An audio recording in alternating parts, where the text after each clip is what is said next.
Hello, good people, once again, with the Drive 53 EX again. This is the review video.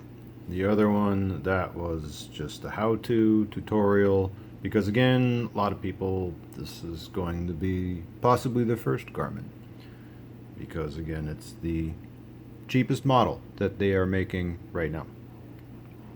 New model, no, it's from 2023. Still works great though. Why did I get it? Well, as I had said before, I was waiting until this got low enough in price, because I was not about to spend $100 on this. No. I was waiting for the price to get low enough, and it finally happened. This was an open box version. I got the box right here, and I can't show that on screen. I do have the box with all the stuff, and it in fact was a never used unit, which is what I wanted. So it was not a return from someone else. I got it from a pawn shop in Florida, I believe is where they were located, and it worked out. So yeah, this worked out. The price was just a little over $50, which at the time I am recording this, that is as good as it gets. I tried to go lower. A couple other sellers on eBay did have this for slightly lower, but it didn't come with the box. It didn't come original. They were used. This one, even though it was open box, was absolutely brand new. Okay, so the review. Okay, let's get to this, because I'm going to make comparisons. I'm going to give you the pros and cons. And we'll start with the cons. First con being that the exit number, little small.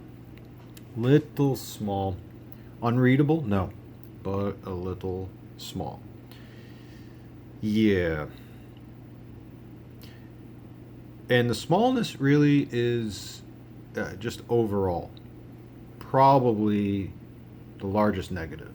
Yeah, the smallness is the largest negative of this thing, because this technically is technically is not a 5-inch screen. Anyway, I'm glad this just showed up, because this is going to be one of the pros. It does have junction view. It does have animated lane assist. That's all there. That's great. That's fantastic. You don't lose anything really, or should I say more specifically, you don't lose anything important by going with this instead of a 66 or a 76. But anyway, back to the size. Yeah, you look at this is not technically a 5-inch screen. It is billed as such, but it is not. The diagonal on this one is 4.95 inch. 4.95. So, okay, am I quibbling over 5/100ths of an inch? Not really, because it is effectively a 5-inch screen. Well, the next negative is that this does not have a vertical view. It's horizontal only, meaning landscape only and no portrait. But being it is, and you've probably noticed this, it is a little more squared off dimension-wise compared to other models. Like if you look at, say, like a Nuvi 2689 or a 2699, that's wide. This one, not so wide. That's okay. It's just an observation. Just an observation. There's really only one other negative, and I was a little ticked off at this, but only for a little bit, and I'll show it right now.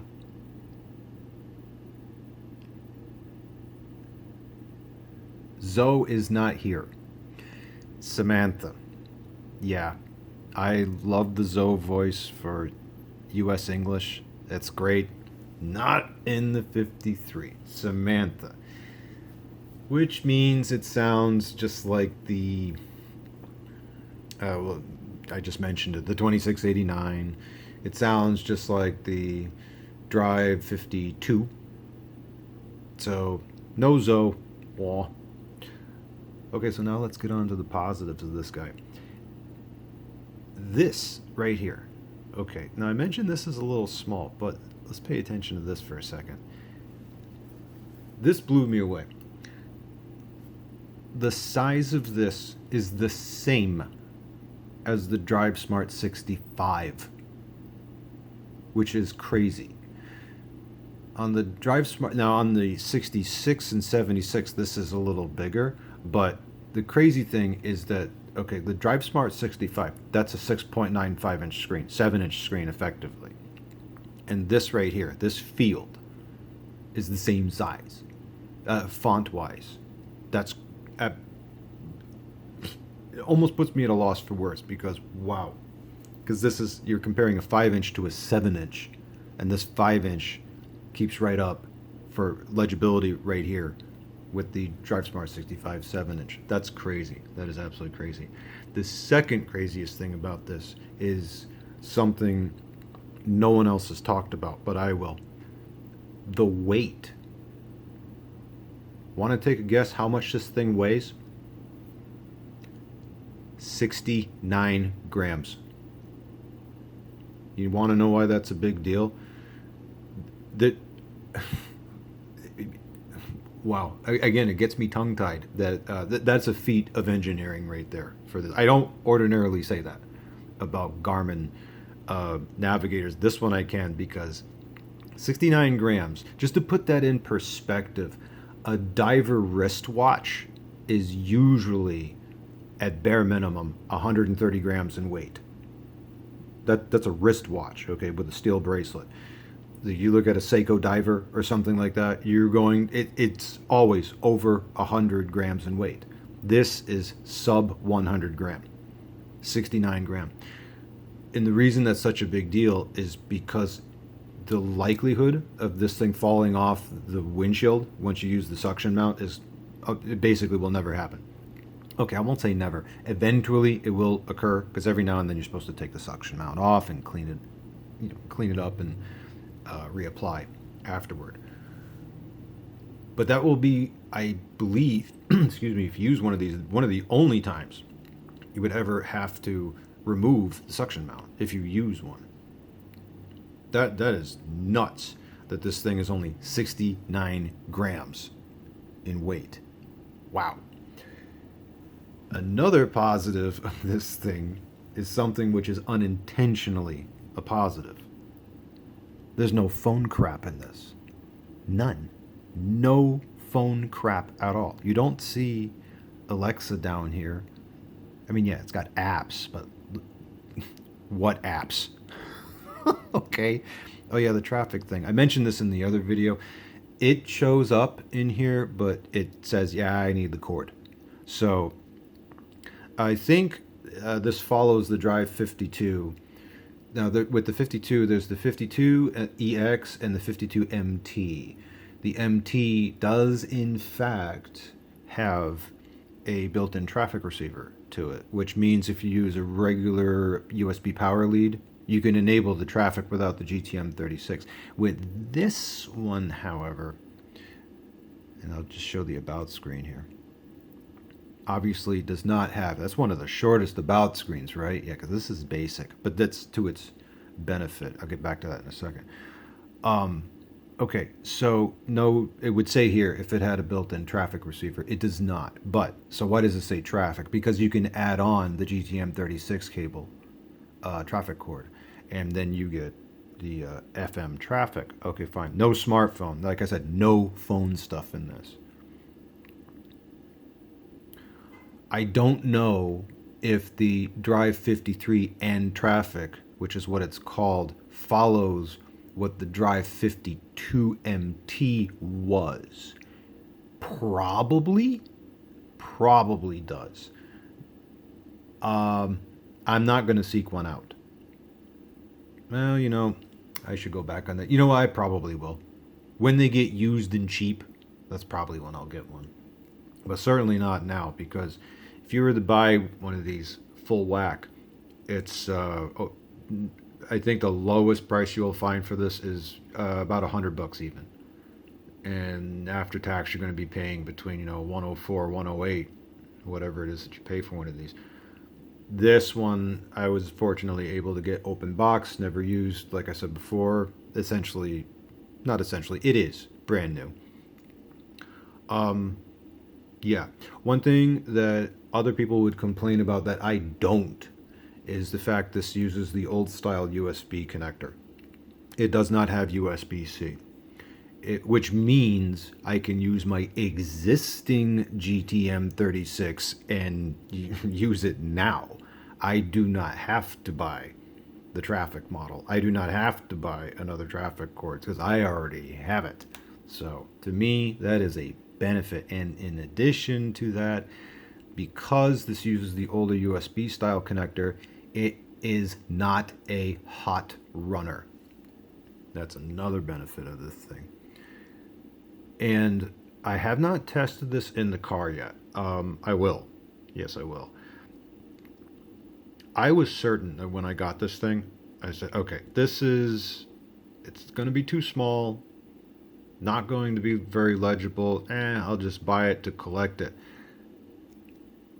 Shockingly, especially when I saw the size of this compared to the Drive Smart 65, this thing is actually legible. And not like tolerable legible, as in decent legible. For a 5-inch, I'm like, oh, okay. And as I showed in the previous video, you do get the route planner, you do get the route shaping. All the route shaping stuff that's in the 66 and 76 is here. It's all there. What's missing, which is to me is a good thing, is all the phone crap. Excellent. I think the only thing, I will point out another negative of this. It does not have wireless. There's no Wi-Fi with this. So that does mean you have to plug it into the computer to update it. But the thing is though, is that really a negative? To me, it's not, because I don't have good luck with updating over wireless with the Garmin, and really never have. For short, small updates, okay, those are fine, but for map updates, no. Oh, and that brings up another benefit of this thing. I don't need to put a memory card in this.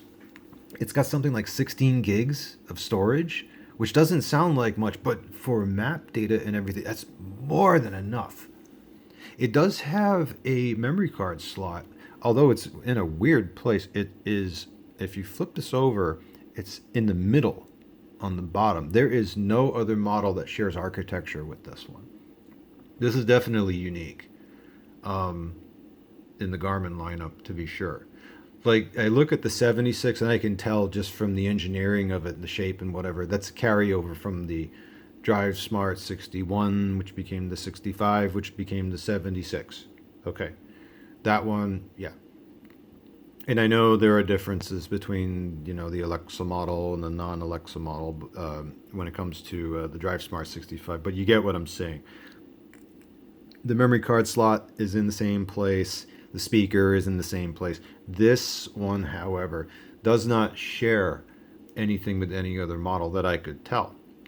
I was like, oh, okay. The speaker on this one, yeah, it's a little on the tinny side because this thing is so darn small. It's true. It's just really small. But even so, the legibility, it's there. It's just only like here and here where you might struggle a little bit, but only a little bit. It's not bad. Oh yeah, there's a junction view. Yep. We've got lane assist. We've got, yeah, I'm glad that just showed up. Oh, resolution of this 800 by 480, which for this size that's fine. You do not need some ridiculously high resolution for a Garmin Navigator, which this one doesn't have. It's just 800 by 480. And it totally works. Totally works. Touchscreen response is good. Compared to this 66, which for me is slightly oversensitive, this one is slightly less sensitive, but in a good way. In a good way. This right here, the turns, I don't know if it's just because of the resolution or the backlight, whatever it is, seems to be slightly more legible than the 66, which is weird because this, you know, the best way to describe the 53, it is a mixed bag. It really is a mixed bag. Because it has no phone crap in it, this will run better. True. Because the EX, unless you specifically attach a GTM 36 to this without traffic, there's nothing which would interrupt this to cause problems. Although that does bring up another negative of this thing: GPS only, which means it does not have Galileo satellite support, and it doesn't have Baidu or Beidou satellite support. It is only GPS. But then again, that's fine. Yeah. So again, mixed bag with this thing. And again, I have not driven with it yet. Although, yeah, right here, see this? This is why 800 by 480 is okay. I can actually make out the word interstate. It's tiny, obviously. It's not meant to be really read, but the fact I can even read it means the resolution of 800 by 480 is good enough. Yeah. Oh, another thing about this I should note. And again, this goes with the mixed bag thing. The two-dimensional view from track up or north up view actually usable in this. On the 66 and the 76, it is too skinny, too thin. This can be compensated for with a custom theme, but the fact that I can use this without having to make a custom theme, that's nice. So when you see things like, I mean, I can't show it because I'm 18 miles from the next turn. But when the white arrow shows up for the turn arrow on the map, yes, that is definitely more legible compared to the 66 and 76. Let me just put that back the way it was. One knock I have against this, again, mixed bag. You see how the route line fuzzes a little bit, especially like up near the top. You can kind of see that. Even, yeah, can you see this in the video? Yeah, you can. That's not a deal breaker. Again, mixed bag, weird with this one.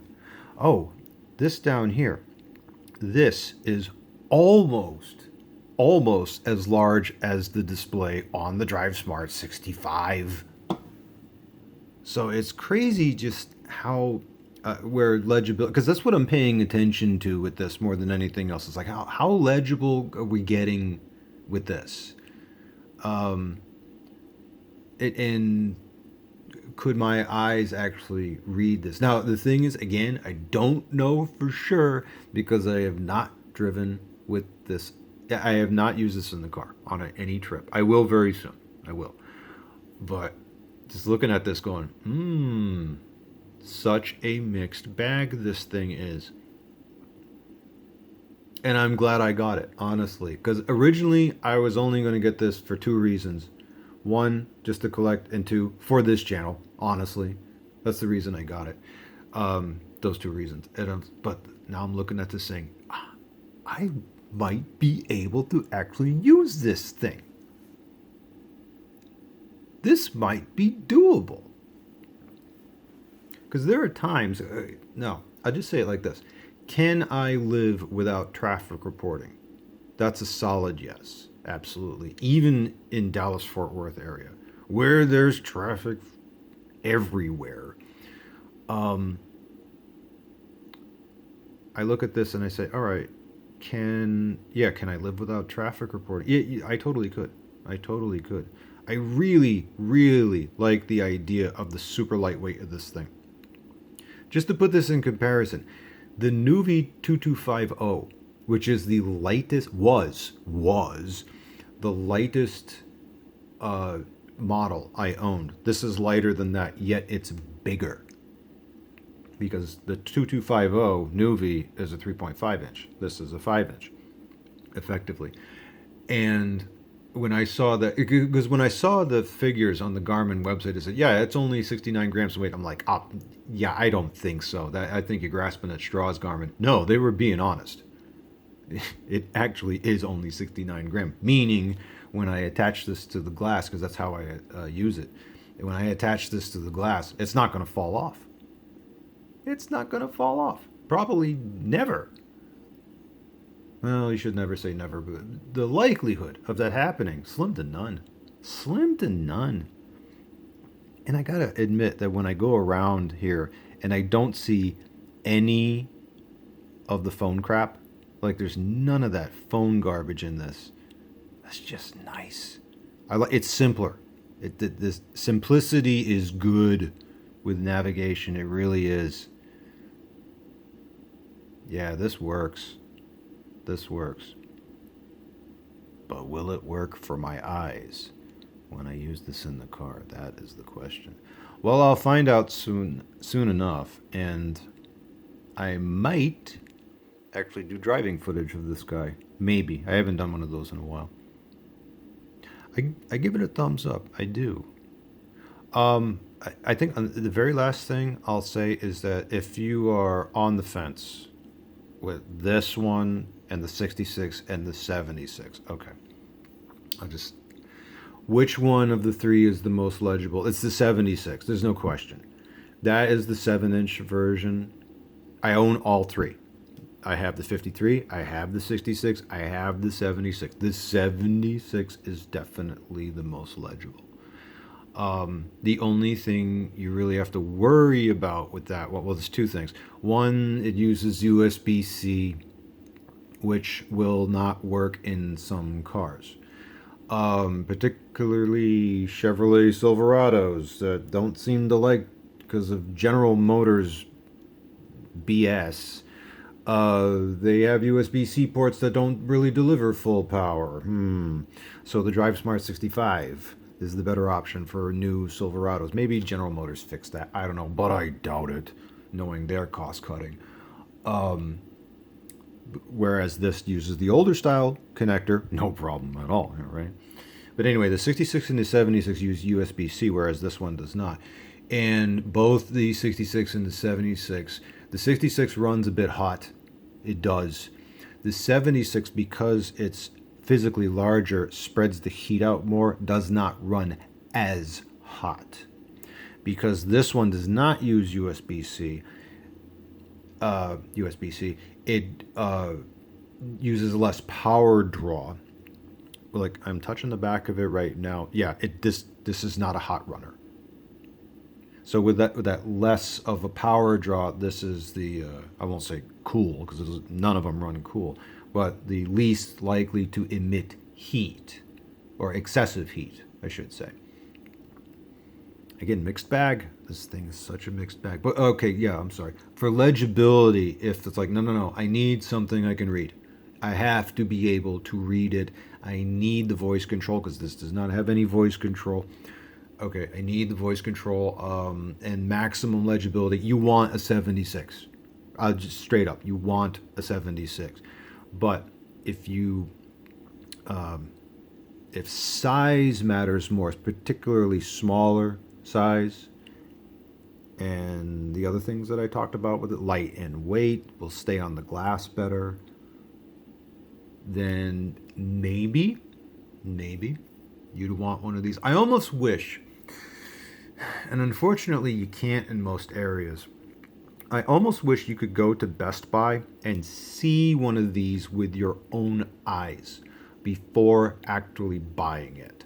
See, with the 76, I can say confidently, you can buy one of those, and if your vision is not that great, you will still be able to read it. At bare minimum, you would at least be able to make out what's going on the map and be able to read this up here. Yes, for this text bar, that I don't know. But you can read this number, these two, this, and these. You can read those. On this 5-inch, you could probably read this, and this. Don't know about these, don't know about the speed limit. But I wish you could go to Best Buy and see it with your own eyes. But unfortunately, you probably can't. So you have to, in order to try it, you must buy it. Now, of course, I will be leaving a link as a pinned comment to go to eBay if you want to go and get one of these for yourself. It will be a general search. So what will occur is that you'll see listings. If you do decide to get one of these, I absolutely insist you get one with that is returns allowed. Don't get one that's no returns. Yes, those sellers do sell them for less, but even on this one, this open box one that I was able to find for just over $50, there is a 30-day return on this. So you can find them. You don't have to pay $100. You can get down to 75 or less, somewhere between 50 and 75, and that's with shipping and tax included, by the way. That is how I would go and buy one exactly the same way I bought one. Get it one for the lowest price that is in new condition with a 30-day return, and you should be good. Should be good. For legibility, I will have to get back to you on that one because, again, have not tried it in the car yet. But I will soon.